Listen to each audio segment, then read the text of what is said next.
ஆயுத பூஜைக்கு மீதியான பொரியை வறுத்து சாப்பிட்டு போர் அடிக்குதா?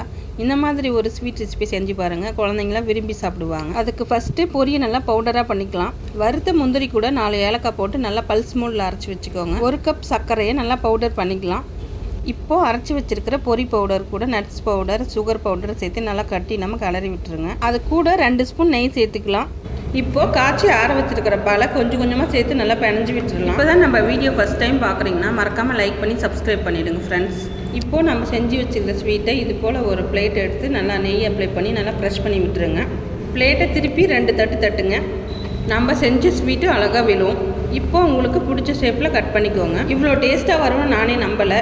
கண்டிப்பாக ட்ரை பண்ணி பாருங்கள். இப்போது டெக்கரேஷனுக்காக பாதாமை தூவி விட்டுக்குவோங்க கொஞ்சமாக. கடையில் போய் அதை எதையும் வாங்குறதுக்கு குழந்தைங்களுக்கு இந்த மாதிரி ஒரு ஸ்வீட்டை செஞ்சு கொடுங்க. இந்த மாதிரி யூஸ்ஃபுல்லான வீடியோ பார்க்கணுன்னா நம்ம சேனலை மறக்காமல் லைக் பண்ணி சப்ஸ்கிரைப் பண்ணிவிடுங்க. நெக்ஸ்ட் வீடியோவில் பார்க்கலாம். பாய்.